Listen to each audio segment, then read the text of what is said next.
Hey guys, good evening, नमस्कार, संध्या। कैसे हैं आप सब लोग?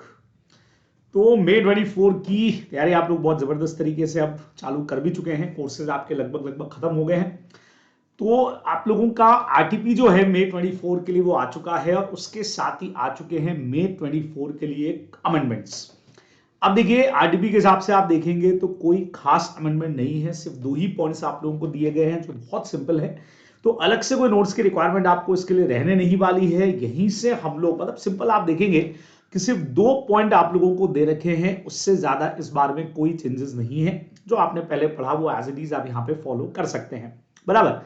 तो इन दो अमेंडमेंट्स के ऊपर हम लोग बहुत फटाफट से बात कर लेते हैं। तो पहला जो चेंज हुआ है वो है सेक्शन नंबर 23 में।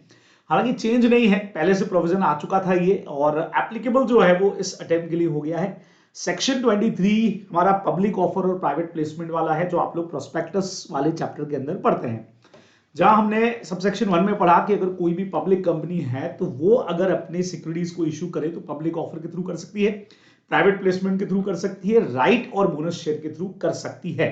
यही अगर प्राइवेट कंपनी है तो पब्लिक ऑफर के अलावा बाकी दोनों चीजें, वेदर प्राइवेट प्लेसमेंट, राइट और बोनस इशू के थ्रू कर सकती है। ये दो चीजें हम लोगों ने दो सबसेक्शंस पढ़े सेक्शन 23 के। अब दो पॉइंट इसमें और ऐड कर दिए गए हैं, यानी सबसेक्शन 3 एंड सबसेक्शन 4। अब क्या कहता है सबसेक्शन 3, देखिएगा। Such class of public companies may issue such class of securities. अब पहला तो इन्होंने बोला कि such class of public companies, अब एट प्रेजेंट अभी वो क्लास अपने पास में नहीं है।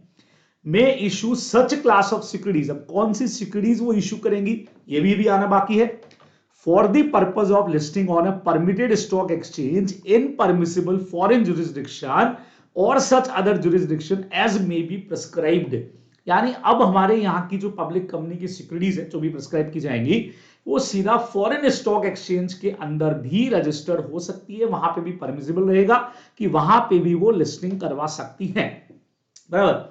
अब ये वाला प्रोविजन ज्यादा बेटर तरीके से आपको स्टडी मैट के अंदर देके रखा हुआ है। वहां ये दो प्रोविजन पहले से इंक्लूडेड है, हालांकि उन्होंने लिख दिया था कि भाई ये कंपनीज अमेंडमेंट एक्ट के प्रोविजंस हैं जो 28 सितंबर से एप्लीकेबल होंगे, बराबर। और ये चीज हम लोग ऑलरेडी बात कर चुके हैं। अच्छा, हम बाहर निकल गए इससे, चलिए मैं वापस आपको लेकर के चलता हूं इसी पॉइंट के ऊपर। तो अब ये पॉइंट क्या कहना चाह रहा है, देखिए बहुत सिंपल सी बात जो है वो इसके अंदर कही हुई है, और जैसा आपको मैंने कहा स्टडी मैट में ये पॉइंट बहुत बढ़िया तरीके से देके रखा हुआ है। देखिए इस तरह से इन्होंने दिया है,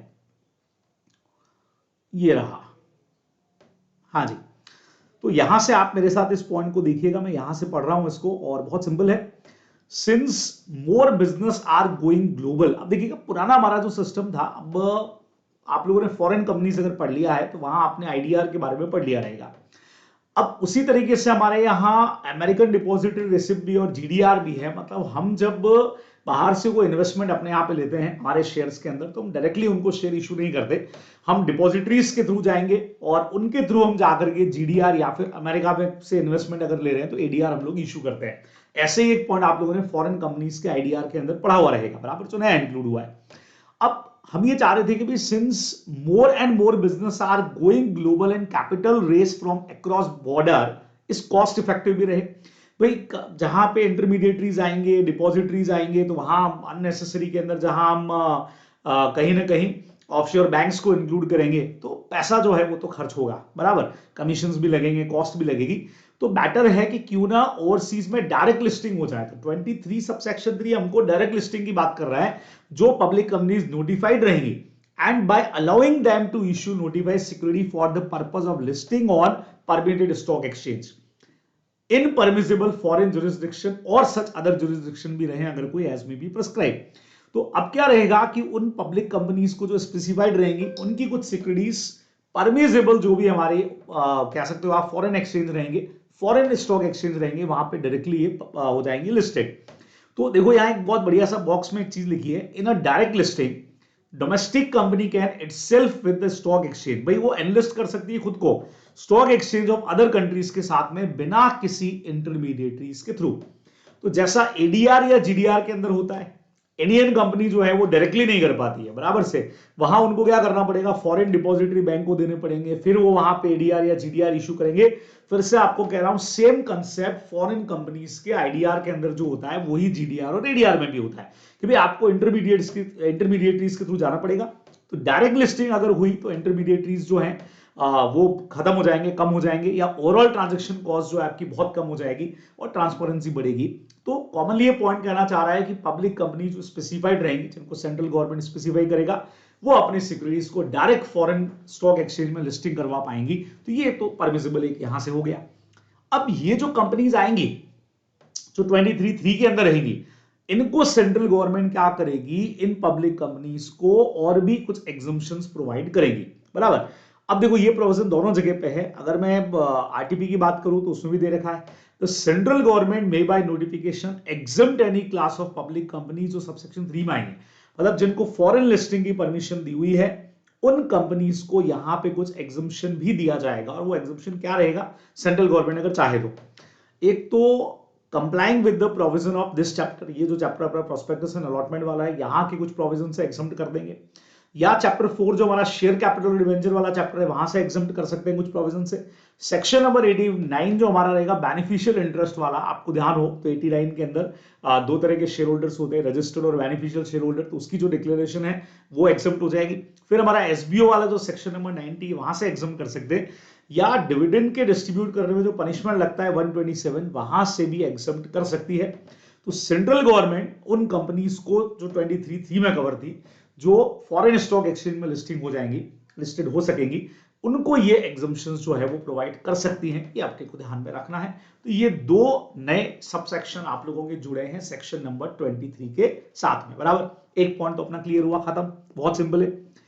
दूसरा चेंज हुआ है, अमेंडमेंट जो आए हैं वो है मैनेजमेंट और एडमिनिस्ट्रेशन में, वही अपना सेक्शन जो भी अपन देख रहे थे, सेक्शन नंबर 89। बच्चों समझिएगा, ये जो रूल 9 लिखा है आफ्टर सब रूल थ्रू सब रूल हमारा दे रखा है यहाँ पे 3 वाला, तो सेक्शन नंबर 89 जो अभी डिक्लेरेशन ऑफ बेनिफिशियल इंटरेस्ट की मैं आपसे बात कर रहा था, उसी में अमेंडमेंट है।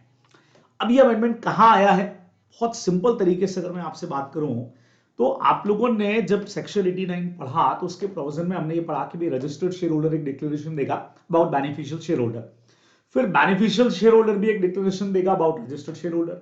ये दोनों डिक्लेरेशन जब कंपनी को कर देंगे तो कंपनी क्या करेगी कि आरओसी को एक डिक्लेरेशन भेजेगी, 30 डेज का हमारा टाइमिंग था कि भाई ये दो डिक्लेरेशन हमारे पास में आई है।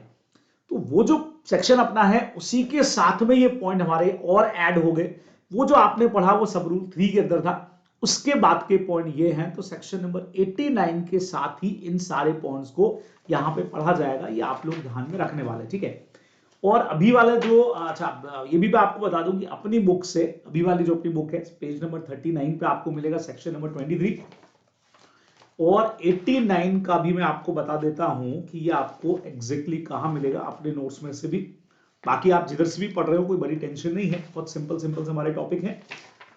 तो सेक्शन नंबर 89 बच्चों अपने को मिल जाएगा पेज नंबर 112 में, खास करके पेज नंबर 113। बाकी जो भी बुक से आप पढ़ रहे हो, जिधर भी पढ़ रहे हो, तो ये प्रोविजन आपको बहुत आराम से मिल जाएगा। तो हमने उसमें एक ले रखा है बच्चों प्रोविजन फाइलिंग ऑफ रिटर्न, है ना। सबसेक्शन 6 में अपना एक पॉइंट है फाइलिंग ऑफ रिटर्न वाला, बस उस फाइलिंग ऑफ रिटर्न में ये सारे के सारे पॉइंट्स हमारे जो है वो ऐड हो जाएंगे, है ना, सबसेक्शन 6 के साथ में ऐड होंगे। तो ये रूल है बराबर, ये समझिएगा, ये रूल है तो उसके साथ में ऐड हो जाएगा। तो अब क्या क्या होगा कि भाई आरओसी को अपने को सबमिशन देनी है, तो every company shall designate a person who shall be responsible for furnishing and extending cooperation for providing information to the ROC. भाई आरओसी को आप जो इंफॉर्मेशन दोगे बेनिफिशियल इंटरेस्ट के बारे में, ठीक है, या जो भी आरओसी का ऑथोराइज ऑफिसर होगा उसको दोगे with respect to beneficial interest in shares of company. तो अब क्या होगा कि कंपनी की तरफ से आरओसी को इंफॉर्मेशन जाएगी, वो देगा कौन, तो कंपनी क्या करेगी कि किसी पर्सन को डेजिग्नेटेड पर्सन बना देगी, उसको पावर डेलीगेट कर देगी कि भैया you are responsible to send this notice to ROC बराबर अबाउट बेनिफिशियल इंटरेस्ट। तो ये सब सेक्शन 89 में चल रहा है। अब उससे रिलेटेड क्या बोला, फॉर द, अब ये बंदा होगा कौन जिसको ये पावर डेलीगेट होंगे, समझिएगा। अब ये पावर किसको, ये पावर या ड्यूटीज कुछ भी बोले, कंपनी किसको डेजिग्नेट करेगी, वो डेजिग्नेटेड पर्सन कौन होगा, नंबर 1 पढ़िएगा, कंपनी सेक्रेटरी होगा। If there is a requirement to appoint of such company secretary under this act and rules. Simple, आप तो याद रखो, अगर कंपनी में सीएस है तो ये पावर कंपनी उसको डिजिग्नेट कर सकती है, ये ड्यूटीज उसके सर पे डाल भी सकती है, बराबर। सेकंड नंबर, अगर बाई चांस कंपनी सेक्रेटरी को नहीं दे रही है तो और भी लोग हो सकते हैं भी, किसी भी केएमपी को अदर देन कंपनी सेक्रेटरी। तो केएमपी के अंदर आप लोग जानते हो सीईओ होता है हमारे पास में, एमडी होता है, मैनेजर होता है हमारे पास में, बराबर। उसके अलावा होल टाइम डायरेक्टर है, सीएफओ है, और होल टाइम डायरेक्टर का एक लेवल बिलो वाला पर्सन है। तो उनमें से किसी को भी ये पावर ड्यूटीज डेजिग्नेट हो सकती है। उसके अलावा every director if there is no company secretary और केएमपी, कंपनी सेक्रेटरी केएमपी नहीं है तो हर डायरेक्टर किसी को भी। तो अभी मैं ये नहीं कह रहा हूं कि दे आर रिस्पॉन्सिबल, अभी ये बोला है कि कंपनी किनको पावर डेजिग या पावर या ड्यूटी कुछ भी बोलो, ये किसको डेजिग्नेट करेगी। तो या तो कंपनी सेक्रेटरी को कर दे या केएमपी में से किसी को कर दे, बचे हुए केएमपी में से, इनको दोनों को नहीं तो फिर डायरेक्टर को कर सकती है, कंपनी की मर्जी पे। ये प्योरली कंपनी की चॉइस का मैटर चल रहा है, समझिएगा। तीनों पॉइंट कंपनी की चॉइस के हैं, इनमें से किसी को भी ये सेक्शन के अंदर डेजिग्नेट किया जा सकता है कि भाई आप डिक्लेरेशन करोगे। अब until a person is designated as referred to under sub rule 4, ये ऊपर वाला, जब तक ये पावर डेजिग्नेट नहीं किए गए हैं, the following person shall be deemed to have been designated. दोनों पॉइंट में डिफरेंस समझो। यहां कंपनी क्या करेगी, इनमें से किसी को भी पावर ड्यूटीज दे सकती है, भी आप करोगे। अब जब तक कंपनी ये पावर या ड्यूटीज नहीं देती है, जब तक कंपनी ने डिसाइड नहीं किया है, तब तक यहां जो मैं लिस्ट पढ़ रहा हूं उनमें से कोई भी इस चीज के लिए रिस्पॉन्सिबल होगा ये इंफॉर्मेशन आरओसी को देने के लिए। अब ये लोग कौन होंगे भाई, कंपनी सेक्रेटरी। देखो फिर से वही पॉइंट आ गया, मतलब कंपनी सेक्रेटरी को पावर नहीं भी दी, ड्यूटीज नहीं भी दी, तो भी कंपनी सेक्रेटरी लायबल रहेगा अगर वहां पे सीएस है तो, बराबर। बाय चांस सीएस अपॉइंटेड ही नहीं है तो फिर मैनेजिंग डायरेक्टर और मैनेजर का ये रेस्पॉन्सिबिलिटी रहेगा, उनके सर पे रेस्पॉन्सिबिलिटी आ जाएगी कि आप इस इंफॉर्मेशन को पहुंचाओगे, नहीं तो पेनल्टी लगेगी। सेक्शन में पेनल्टी भी दे रखी है, ठीक है। अगर कंपनी सेक्रेटरी, एमडी और मैनेजर में से कोई भी नहीं है तो every director is responsible for this, ये इंफॉर्मेशन आप पहुंचाओ, नहीं तो पेनल्टी के लिए रिस्पॉन्सिबल रहोगे। और तो छोटा सा पॉइंट हो गया, तो डिफरेंस बच्चों समझ लो। फिफ्थ पॉइंट क्या कह रहा है, इनमें से किसी को भी पावर डेजिग्नेट कर दो, अगर कर दिए तो फिर सिक्स्थ वाला सबसेक्शन लग रहा ही नहीं है, ये जो सब रूल है अपना लगेगा ही नहीं भाई, क्योंकि आपने किसी को दे दिया, या तो सीएस को या केएमपी को या डायरेक्टर को आपने ड्यूटीज पावर डेजिग्नेट कर दी है, भैया तू संभालेगा, तो 6 पॉइंट लगेगा ही नहीं। अगर फिफ्थ पॉइंट नहीं लग रहा है तो 6 पॉइंट लगेगा, उसमें कंपनी सेक्रेटरी है ही है, नहीं हो तो मैनेजिंग डायरेक्टर या मैनेजर, वो भी नहीं हो तो every director is responsible to send the information to ROC, ये आप लोग ध्यान रखोगे। और कंपनी अगर ऐसे पर्सन को डेजिग्नेट कर चुकी है तो उसका डिटेल अपने एनुअल रिटर्न के अंदर देने वाली है, जिसको भी डेजिग्नेट कर रहे हो आप, उसकी इंफॉर्मेशन आप एनुअल रिटर्न में दोगे, सिंपल सी बात होगी, ठीक है। ये सब नए आए हैं। If company change the designated person at any time, तो अब बहुत सीधा सा हो गया, अगर कभी भी वो ऐसा कर रहे हैं कि जनरल इंफॉर्मेशन को किसी तरह से चेंज कर रहे हैं, है ना, ये जो डेजिग्नेटेड पर्सन वाली इंफॉर्मेशन है उसमें मतलब डेजिग्नेटेड पर्सन को चेंज कर रहे हैं, पहले सीएस को बनाया था, फिर सीएस की जगह हमने पावर जो है वो और किसी को मान लो दे दिए है, हमने डायरेक्टर को दे दिया, केएमपी में से किसी को दे दिए। It shall intimate the same to registrar, तो आपको रजिस्ट्रार को तो बताना पड़ेगा भाई बंदा चेंज हो गया आप। और ई फॉर्म जीएनएल 2 जो है यहाँ पे काम करता है, बहुत सिंपल है, जहां हम एक जनरल इंटीमेशन देते हैं, जनरल इंटीमेशन के लिए फॉर्म नंबर जो है वो जीएनएल काम आते हैं, जो company registration offices and fees rules के अंदर दे रखे हैं। तो जीएनएल 2 के अंदर हम ये इंफॉर्मेशन देंगे, तो जनरल इंटीमेशन जो है वो आरओसी को आपको देनी पड़ेगी। तो ये सिंपल से प्रोविजन आपके नए यहाँ पे एप्लीकेबल हुए हैं, बराबर। तो बहुत सिंपल से प्रोविजंस हैं, बहुत सिंपल सा हमारा टॉपिक है, बहुत इजीली आप लोग इसको कर सकते हैं।